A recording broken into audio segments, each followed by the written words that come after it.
Director Joan Evans is important to this conference because she, as the Director of Workforce Services, brings all of their capabilities and their capacities to this conference and to those companies which help us design and construct public schools here in the state.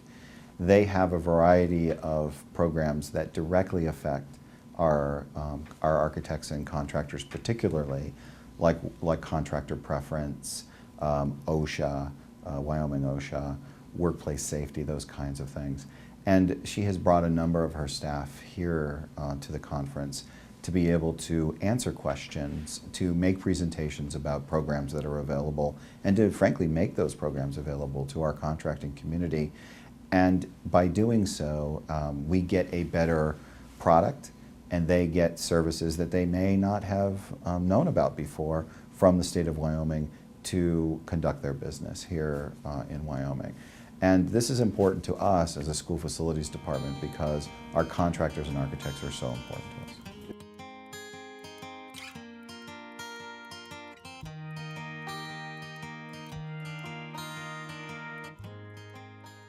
I'd like to really start out by talking about the labor shortage. And I've been doing this job since 2007, and when I first started, we were kind of in the same situation we are now, just really not enough people to fill the jobs. And shortly after that, late 2008, 2009, we started to see a complete change in the economy and went from that focus to an inundation of unemployment insurance claims and people losing jobs that they'd had for many, many years and never again finding an opportunity like that, even yet still today. But we're seeing those folks start to re-engage with our labor market. In fact, unemployment rate just came out for August, 4.6% statewide, up from 4.4 in July. So folks are like, oh my gosh, the unemployment rate is going up. Well, we feel like that's because folks are re-engaging with the employment market. They're saying, hey, I wasn't looking for work, but now I will because I feel like there will be an opportunity for me. We are down to 2008 levels of unemployment insurance claims, which is great news because that was a low time for the Department of Employment. And our job growth is going up each and every month. So these are very positive signs for our economy. However, bear in mind our surrounding states have been growing a little bit faster than we are, which makes it hard for us to compete with that labor. So you have things like the Bakken fields. Colorado's job growth is at about 11% right now, and we're growing at about 1% per month, but that's picking up. So it presents a challenge for us in providing to you the labor that you need as employers to be successful. So we're going to talk a little bit about some of the programs that are available for you and think about how we can, upgrade skills and find the people that we need to fill those jobs. Todd Candelario, our Preference Act consultant, has been tracking for us the classifications where we're issuing certifications for folks to go ahead and hire that out-of-state labor. And we're seeing those just increase each month in certain areas, and we just don't want to see that, right? We want to be able to afford those opportunities to people in Wyoming, and often that means that we're going to have to attach some of those folks to some training programs. We have some training programs that are available. The Workforce Development Training Fund is a resource for all of you, so we want you to be sure that you know about it. So it was put in place by the legislature probably about 2005. It's a pot of money that's general funds that is set aside to help businesses to train new and incumbent workers. And so you're able to fund grants for new hires, and that's someone that's coming onto your company within 180 days of application, but not replacing somebody but new. So they can't be just, okay, Tom left, so they're replacing Tom, you can't use the money for that. But if they're in addition to the job Tom did, we can help you pay for that. We have grants for incumbent workers where the state shares the cost with you, and we have our pre-hire grants that are paid at 100% if you partner with your economic development agencies and our workforce centers if you're really trying to ramp up and hire a big group of people. So training is really a key component of this whole equation, because some folks left jobs and have one skill set, and now we need to train them for a whole new idea. Direct funding to you to train your employees, again, existing position grants. So if you have somebody that needs to upgrade their skills, we will pick up 60% of that cost, 40% of that cost will be on you, and that's up to $2,000 a year annually. And I learned today, that's on the fiscal year. I didn't know that. We have 55 programs in the agency, so I don't always know everything about them. But that's based from July 1st to June 30th, based on the application date. Grants for new positions, again, we'll pay 100% of that if you are going to bring new people on, which helps defray your costs and get people ready to go. As you know, we reorganized in 2011, I think. Yes, thank you, Cherie, Carolyn, they're all nodding. That's when everything got crazy. When Governor Meade took office, he wanted to talk about streamlining and efficiency in government. And prior to 2004, the Department of Employment and the Department of Workforce Services were together. And in 2004, they were separated. And then in 2011, we came back together. And I think it's a really great thing.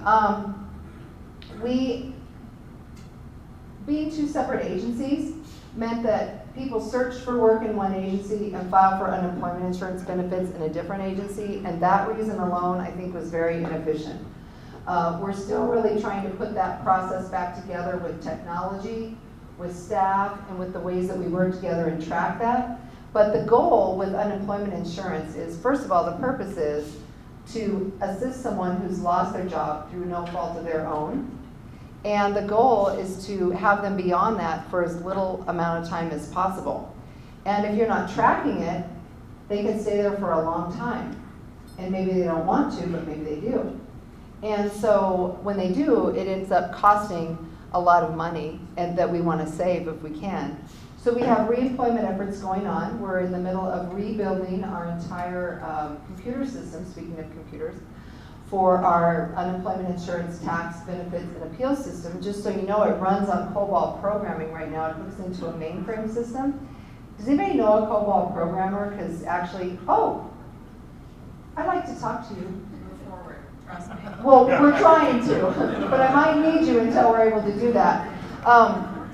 We're in a 4-state consortium with Colorado, Arizona, and North Dakota to rebuild our systems. We're 1 year into the build phase, but we still have 3 years to go. And it's a huge project. But we need to do that because the system is not functioning well. It's not modern. As employers, you can't email us. We can't do anything even semi-modern to communicate with you, and I hear about this all the time. So we're trying to fix that, but it takes time. And the goal is to keep people on unemployment insurance as little as possible and focus on a job. So our two agencies being together has been a great thing. Right now, when people file for unemployment, the first thing that we do is direct them to our employment site where they file, you get their resume on there and start looking for work immediately, and we make a call to them and say, hey, here are the opportunities for you, because there are opportunities. And so we want to be sure that we're making all of those connections, especially for you in this industry. Another important thing that we took on when we reorganized and came together was the Workplace Safety Initiative. And Governor Meade asked that we take that on. Previously, that had been in the governor's office. Governor Freudenthal had an occupational epidemiologist come on board and start to study workplace injuries and workplace safety. And when Governor Meade came on, he assigned that to our agency. And I keep thinking, did I do something bad to get all these these difficult tasks? But actually, it's been a lot of interesting work that we've done in this area. And so the first industry alliance that was formed was the Wyoming Oil and Gas Industry Alliance that's called WOGISA. And that's a very large alliance. There's about 800 individuals, companies, folks that come together and work on solutions for the oil and gas industry, whether that be for training, for safety, all kinds of different things. So we're finding that there's some real value in bringing those industry groups together so that they can have specific conversations about things that impact them. So as far as workplace safety goes, our state occupational epidemiologist, Matt Sewell, who's retiring the end of September, we'll be bringing somebody new on board, has been working with not only with WOGISA, but we have a refining alliance, we have a transportation alliance, and we now have a construction alliance. We're looking at forming ag and manufacturing. But the value in that is that he or someone like him can have a conversation with you about specific things like injuries in your industry. And so, for example, here's a chart of injuries from September 12th through the end of 2013 to give you an idea of kind of trends and things that you're seeing, and then you can come together and say, okay, how can we look at preventing these types of injuries?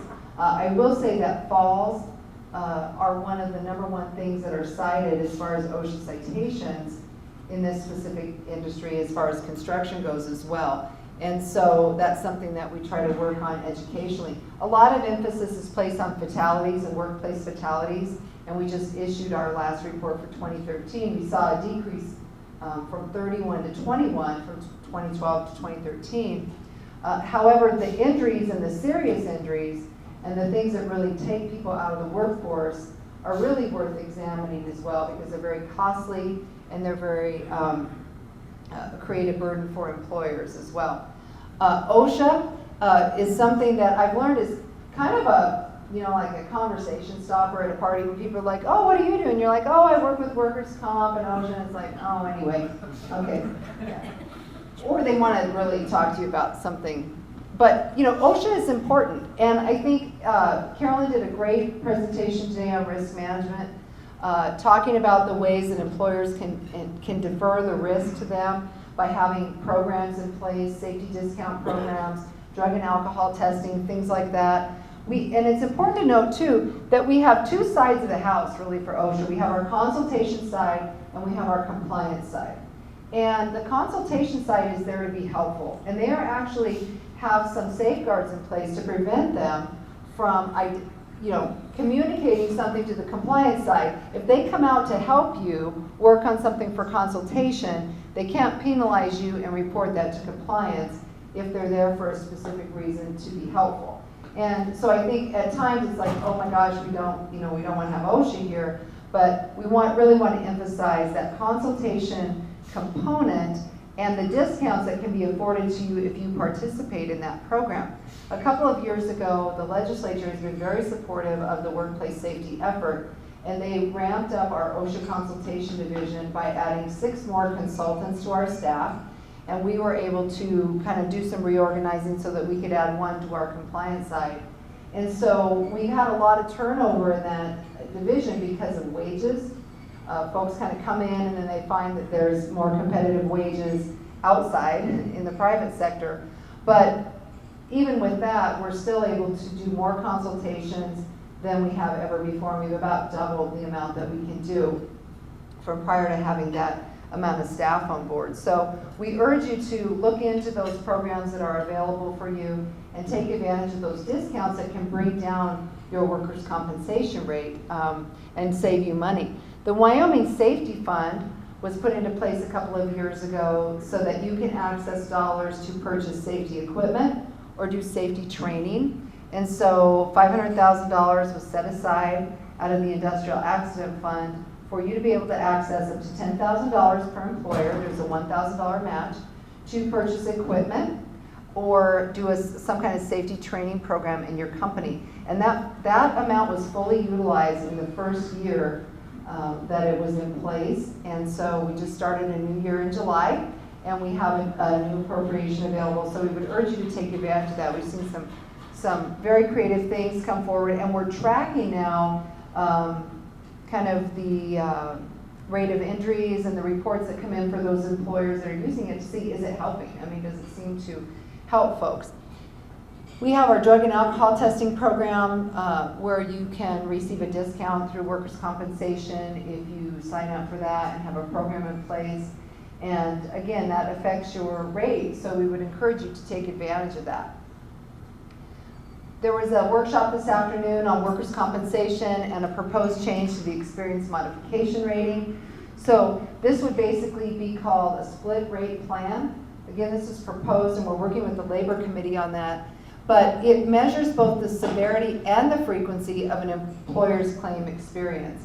And so basically we're trying to say that, okay, if company A has one accident and an employee has $250,000 worth of claims, and another employer has 10 different incidents at $25,000 worth of claims, the severity is probably more important, or I mean the frequency is probably more important than one time. We should be looking at the 10 times. And so how do we equalize that out and be sure that that there is part of our formula for computing that part of the rate that takes that into consideration? Because there's two things to consider when you're looking at your workers' comp rate, your base rate and your experience rating. And so that would affect your experience rating. We're working with the Labor Committee on that right now, and so we'll kind of see where that goes. What I would like to leave you with here today is we want to be seen as a resource for all of you. We are able to connect the people that we see with training programs. If we hear from you specific things that you need, we want to be responsive. We want to be able to meet your needs, because as you're able to do more work and keep our economies growing in Wyoming, it's just better for all of us. So thank you for letting me be here tonight to visit with you. You can contact me at any time, and my number's up there. And as Cherie would know, I told her today, I forward my desk phone to my cell phone, which I don't know if that's a good idea or not, because it gets a little crazy at times. But one thing that I've tried to do over the years since I've been director of the agency is, if nothing else, be accessible. So if you have a question or a concern that you want to discuss with me, please feel like that's an open door. Our agency is here to serve you. We want to take the barriers out of your way so that you can be productive and get these important projects done in Wyoming. Josh, thank you for having me here. Bill, thank you for having me. Have a great evening.